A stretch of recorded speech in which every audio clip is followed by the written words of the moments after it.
Hello viewers, welcome to Knock TV. The new topic that I am going to explore is Pakistan and the modern world, written by Liaquat Ali Khan. Liaquat Ali Khan was the first Prime Minister of Pakistan, as well as Quaid-e-Azam Muhammad Ali Jinnah was the first Governor General of Pakistan. Being a Prime Minister of Pakistan, Liaquat Ali Khan visited USA in 1950। 1950 में लियाकत अली खान ने अपनी बेगम राना लियाकत अली खान के साथ America का एक दौरा किया था। It was an official visit. ये एक सरकारी दौरा था जो 3 मई से 5 मई 1950 तक वहाँ रहे। 3 दिन रहे वहाँ वो, और उसी दौरान गवर्नमेंट ऑफ यूएसए या अमेरिका ने उनको एक एजाज़ी डिग्री, पीएचडी की एजाज़ी डिग्री देने का भी प्रोग्राम बनाया। And it was recommended that the university of Kansas city will deliver a degree of PhD to Liaquat Ali Khan. So when Liaquat Ali Khan was receiving the degree, he made the speech at that time, and the speech is Pakistan and the modern world. This was the title of the speech. उन्होंने वहाँ एक तकरीर की, क्योंकि degree लेने के बाद वहाँ स्पीच भी करते हैं, और ये ऑफिशियल टूर पे भी गए थे। उन्होंने तकरीर में क्या कहा है, और इसके कुछ पॉइंट्स हैं जो मैंने आपके लिए लिखे भी हैं। उन्होंने सबसे पहले तो उनका शुक्रिया अदा किया, उनकी एलीट का, उनके लोगों का, उनकी अशराफिया का, और फिर यूनिवर्सिटी का शुक्रिया अदा किया कि आपने मुझे इस काबिल समझा, मुझे डिग्री दी। उसके बाद उन्होंने अपने न्यूली बॉर्न मुल्क के बारे में अपने मसाइल बताए कि ये हमारे मसाइल हैं, और उसके बाद ये बताया कि हमने ये मुल्क क्यों हासिल किया, वाई इट वाज नीडेड, क्यों महसूस की गई ज़रूरत इसकी। उसमें बताया हमारे कुछ प्रॉब्लम थे, और at the end of the chapter उन्होंने उनकी हेल्प मांगी कि आप हमें हेल्प दें ताकि हम भी आपके साथ प्रोग्रेस में शरीक हो सकें। और यही इसका टाइटल है, Pakistan and the modern world. Liaquat Ali Khan was born in 1895 and he was assassinated at the Company Bagh when he was delivering a speech at the time of a big congregation. एक बड़े इज्तिमा से खिताब कर रहे थे। 1951 में उनको वहाँ शहीद कर दिया गया 16 अक्टूबर को। और ये वहाँ जब गए, 3 दिन वहाँ रहे, उसी के ऊपर चैप्टर की हम बात करने वाले हैं। पहले मैंने बताया ना, उसने कहा था उसने अशराफिया का यानी कि एलीट तबके का शुक्रिया अदा किया, और यहीं से पहला सेंटेंस शुरू होता है, पहली बात शुरू होती है, वो ये है, you and the university of Kansas city have bestowed upon me and my country as honour for which I cannot adequately then you. कह रहा है तुमसे मुराद यहाँ अशराफिया को कह रहा है, एलीट तबके को कह रहा है, and the university of Kansas, और साथ साथ यूनिवर्सिटी ऑफ कंसास से कह रहा है। क्या कह रहा है? कह रहा है कि हैव बेस्टोड अपॉन मी, तुमने मुझे अनायत की, मुझे बख्शी। बेस्टोड होता है टू गिव समथिंग, मुझे आपने दिया। क्या दिया? एंड माई कंट्री, और मेरे मुल्क को दिया, यानी मुल्क मुझे भी दिया और मेरे मुल्क को दी। क्या दी? ऑनर, इज्जत। किस चीज़ की इज्जत? डिग्री देकर, honour. For which I cannot adequately then you. कह रहा है जिसका मैं जितना भी शुक्रिया अदा करूं उतना ही कम है। एडिक्वेटली होता है ना काफ़ी, कम, लेस। कहता है जिसका मैं जितना भी शुक्रिया अदा करूं उतना ही कम है, यानी आपने हमारे ऊपर जो कर्म किया है, बेस्टुड किया है, हमें इज्जत दी है, मेरे और मेरे मुल्क को। फिर उसने दूसरी बात की, उसने कहा कि हम एक न्यूली बॉर्न कंट्री हैं, एक नया इलाका, नया हम पैदा हुए हैं। कहता जब आप आज़ाद हुए थे आपको भी ऐसे मसले सामने आए थे, लेकिन मैंने ये टॉपिक चुना है जो पाकिस्तान एंड मॉडर्न वर्ल्ड। इसके पीछे भी 2 वजूहात हैं।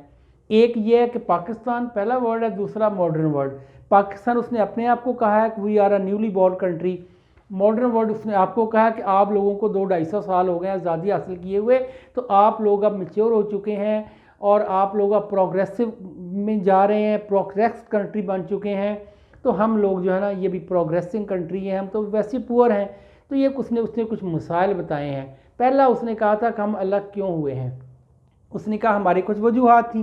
पहली वजह उसने जो लिखी आपकी बुक में वो है रिलीजियस डिफरेंसेस, हमारे कुछ मजहबी इख्तलाफात थे। मज़हब में क्या था, वो तो कहता Muslims are the monotheist, mono कहते हैं एक को, and on the other hand the Hindus were the polytheist, poly कहते हैं ज़्यादा को, क्योंकि पोली और mono both are suffix, both are जिसे कहते हैं ना साबका, साबका होता है किसी वर्ड के शुरू में लगता है उसका मीनिंग चेंज हो जाता है, इसका अपना मीनिंग तब होता है जब ये किसी के साथ लगता है। मोनो और पोली दोनों साबके हैं, दोनों प्रीफिक्स हैं।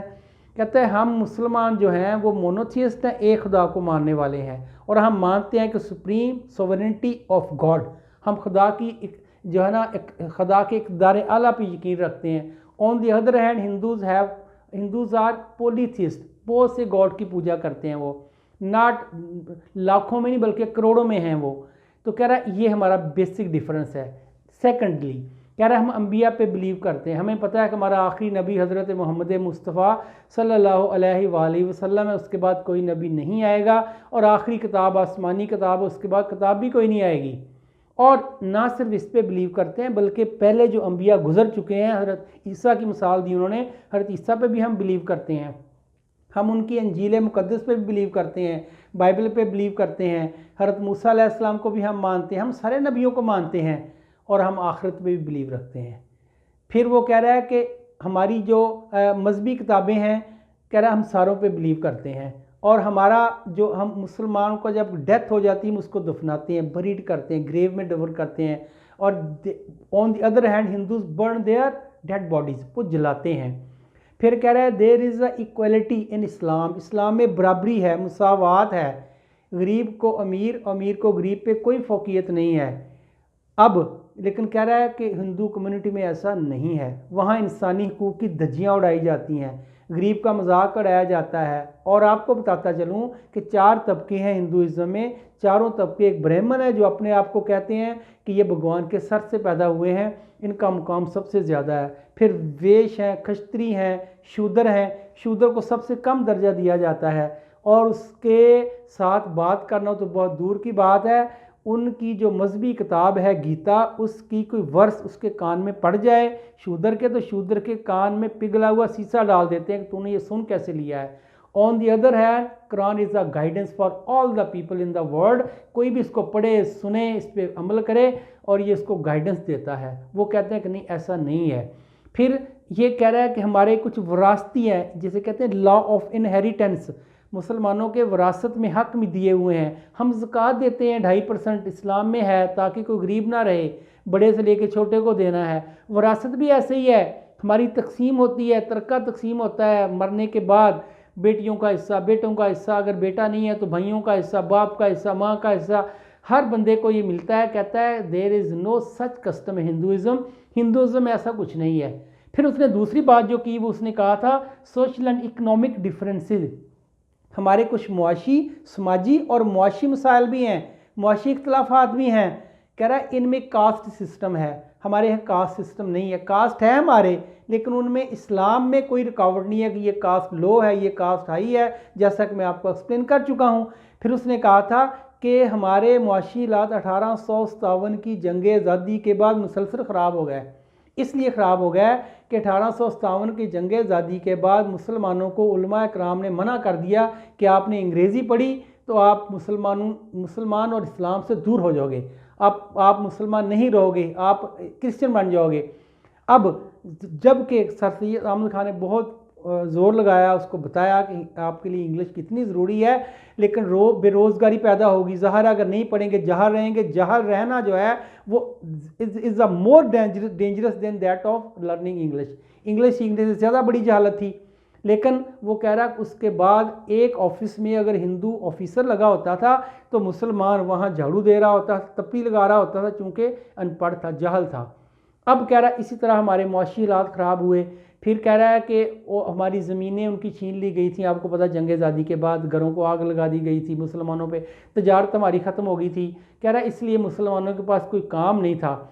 अब अगर जॉब भी आती है तो ज़ाहिर अक्सरियत को मिलेगी, हिंदुओं को मिलेगी, इनको जॉब तो नहीं मिलेगी। अब कह रहा है इसलिए पाकिस्तान नागज़ीर था हासिल करना हमारे लिए, हम अलग होकर कुछ कर सकते थे। फिर उसने एक बात और की है कि डिमांड ऑफ पाकिस्तान, पाकिस्तान की डिमांड हमने क्यों की थी। वो कह रहा था कि हिंदुस्तान में 10 करोड़ मुसलमान थे और 30 करोड़ हिंदू थे। देखें 10 और 30 कितना डिफरेंस है। कह रहा है अगर एक कानून पास करना होता था असम्बली में तो वो जो कानून चाहे पास करा सकते हैं, क्योंकि वो अक्सरियत में है। तो पाकिस्तानियों को मुसलमानों को उनकी जो तादाद के लिहाज से सीटें मिलेंगी ना, तो कह रहा है इसलिए हम तो कानून इन पर पास करा सकते, तो हम तो गुलाम दर गुलाम चले आ रहेंगे। फिर हमारा कल्चर अलग है, रहन सहन हमारा अलग है, लिबास हमारा अलग है। कहते हैं हम लोग गोश्त खाते हैं, हम लोग मुर्गी भी खाते हैं, हम लोग वेजिटेरियन भी हैं, लेकिन वो सिर्फ वेजिटेरियन हैं। हम गाय को ज़िबा करते हैं, वो गाय को माता समझते हैं। अब कह रहा है कि इसी तरह म्यूज़िक इस्लाम में मना है, मुसलमानों में मना है, लेकिन उनके पार्ट ऑफ रिलीजन है, एक मज़हब का हिस्सा है गीत। जिस तरह क्रिश्चियनिटी में भी एक ख़ास जो म्यूज़िक है वो is a part of the religion का हिस्सा है वो। फिर कह रहा है उसके बाद उसने कहा था कि हम सदियों से गुलाम चले आ रहे हैं। अब देखें कि आज अब कह रहा है अब जब चले जाएंगे आप, अंग्रेज़ों को मुखातब करके कह रहा है कि जब ब्रिटिश इंडिया से चले जाएंगे तो कह रहा है हम उनके पहले गुलाम थे, अब वो चले गए तो अब हमें दूसरों की गुलामी में धकेल के जा रहे हैं। इसका मतलब हम एक गुलामी से निकल के दूसरी गुलामी में चले गए। कह रहा है ये फ्रीडम तो ना हुई, it is only the change of masters, बस आका बदलेगा, गुलाम वही रहेंगे। उसने कहा था ये it was necessary for us to get a separate homeland for the Muslim, ये हमारे लिए बहुत ज़रूरी हो गया था। फिर उसने कहा था कि अगर हम आज़ादी कोई हमारे पास कह रहा है पाकिस्तान में इस वक्त क्योंकि हम आज़ाद हुए हैं, मैंने आपसे कहा था ना कि क़ायद आज़म पहले गवर्नर जनरल थे। क्यों थे गवर्नर जनरल? वो तो इंडिया में होते थे, अंग्रेज़ होते थे, इसलिए थे कि पाकिस्तान में ला कोई नहीं था, वही कानून जो चला हुआ था वही उठा के यहाँ रख दिया। अदालती निज़ाम भी आज तक वही चल रहा है। और बाकी 1956 का जो ला बना, पहला हमारा कानून बना पाकिस्तान में, उसमें एक कहा गया कि गवर्नर जनरल ख़त्म कर दिया जाए, सदर और वज़ीर आज़म रहेंगे। फिर उसके बाद 1956 के बाद सदर बनना शुरू हुए हैं, उससे पहले सदर नहीं होता था, गवर्नर जनरल होता था और वज़ीर आज़म होता था। तो उसने कहा था कि ये जो डिमांड है हमारी ये है। फिर हमारे बर्निंग इशू क्या क्या हैं, उसने बताया हमारे बर्निंग इशू क्या हैं। उसने कहा कि हमारे देखें मुहाजिरीन हैं, जो लोग वहाँ से माइग्रेंट हैं, जो हिजरत करके आए हैं, कह रहा है कि वो हैंड टू माउथ हैं, होमलेस हैं, उनके पास घर नहीं है, उनके पास काम कोई नहीं है, बेरोज़गार हैं, खाने को कुछ नहीं है, सड़कों के किनारे बैठे हुए हैं। अब कह रहा है कि उनके 70 लाख मुहाजिरीन जो आए थे घर बार छोड़ के, वो सारे का सारा घर बार वहीं छोड़ आए थे, खाली हाथ आ गए थे। अब कह रहा है हमारे मुल्क में कोई इंडस्ट्री नहीं है, कोई इंडस्ट्री होगी वहाँ जॉब मिल जाती है उनको, वो भी नहीं है। हमारे पास इंजीनियर नहीं है, और कह रहा है हमारे पास यूनिवर्सिटी कोई नहीं है, कॉलेज कोई नहीं है, और हमारे पास कह रहा है हुनरमंद लोगों की कमी है। और फ़ौज जो हमारी थी, कह रहा जो फ़ौज हमारी ब्रिटिश फ़ौज में जो शामिल थी ना, मुसलमान फ़ौज, उसको जो असला अलॉट हुआ था वो भी उसको नहीं मिला, तो असला भी हमारे पास नहीं है। ये उसने अपने कुछ प्रॉब्लम गिनवाए हैं, बर्निंग इशू। फिर उसने कहा हमारी डिमांड क्या है। अपनी डिमांड उसने रखी है कि हमें, ये किन से कह रहा है, यूएसए से कह रहा है हमें मगरब से तालीम याफ्ता लोग दें, well qualified, we want well qualified people from you, and they will be professor, they will be scientist, they will be doctor. वो डॉक्टर हों, साइंटिस्ट हों, प्रोफेसर हों, हमें गाइड करें, हमें रहनुमाई करें, हमें तरबियत दें। और जो असला है उसकी भी हमें तरबियत दें, थोड़ा असला मिले उसकी तरबियत दें, हाउ टू यूज़, उसको चलाना कैसे है। और कह रहा है कि इसलिए मैं आपसे रिक्वेस्ट करता हूँ कि हमारे लिए अपने दरवाजे खोल दें, ताकि हम भी जो दूसरा पार्ट है मॉडर्न वर्ल्ड में शामिल हो सकें। और एक टाइम लगेगा, कह रहा है हमारे लिए तरक्की की राह खोल दें। आपसे रिक्वेस्ट कर रहा हूँ कि आप हमारे अपने दरवाजे हमारे लिए खोल दें। और क्या उसने एक सेंटेंस बोला जो आपकी बुक में है, उसने कहा है यू आर टॉर्च बियरर कहते हैं जो बंदा हाथ में टॉर्च लेकर रास्ता दिखा रहा है, यानी कि आप लोग मशल बरदार हो, आप रास्ता दिखा रहे हो, हम लोग आपके पीछे चलेंगे, क्योंकि आप तरक्की कर चुके हो, हम अभी तरक्की कर रहे हैं। तो कह रहा है हमने तरक्की की तरफ जाना है, तो इसलिए उसने इसको की। और आखिरी बात जो उसने की थी वो यही की थी, मैंने आपसे कहा था वाइंड अप करेंगे at the end of the lesson. वो आखिरी बात उसने ये की थी, ऑब्जेक्टिव ऑफ अराइवल, कि मैं यहाँ क्यों आया हूँ, what is the objective of my arrival in this city in USA, क्या है मेरा मसला। उसने एक बात की थी, उसने कहा था आखिरी सेंटेंस आपका बुक का वो मैंने लिखा है, ये कहा, उसने कहा था I came here to perform, मैं यहाँ आया हूँ टू परफॉर्म, क्या करने, namely to bring Pakistan and the state united state of America closer together, दोनों को क्लोज करने आया हूँ मैं। कह रहा है कि मैं पाकिस्तान और अमेरिका को दोनों को क्लोज करने आया हूँ। कह रहा है पाकिस्तान मुसलमान जो हैं ये बहुत ही पीसफुल कौम है, अमन चाहते हैं, ये किसी का बुरा नहीं चाहते। और क्योंकि देखें बीइंग मुसलमान और क्रिश्चियन फ़र्क तो है, लेकिन लियाकत अली खान ने वो पॉइंट उठाए जहाँ पे डिफरेंस ना हो, वो यही पॉइंट थे। क्या थे देखें, आगे भी आ रहा है, in the name of humanity and the world peace, दो बातें आ गई ना, humanity and the world peace. दुनिया का कोई भी मज़हब है ह्यूमैनिटी को वो सपोर्ट करता है और वर्ल्ड पीस को सपोर्ट करता है। चले कोई नमाज पढ़ता नहीं पढ़ता, लेकिन मज़हब कोई भी हो, एक ह्यूमैनिटी को, इंसानियत की कदर, इंसानियत के हकूक़ हर हर हर रिलीजन में है। On the other hand peace, world peace, ये हर कोई चाहता है दुनिया में अमन होना, कोई भी ऐसा नहीं है। तो कह रहा है मैं दो चीज़ों के लिए आया हूँ, क्योंकि दो चीज़ें कॉमन है आपका और हमारे दरमियान, क्या क्या है, humanity and the world peace. इसके साथ ही उसने अपनी बात ख़त्म कर दी है और कहता है कि thank you very much for watching my video till last.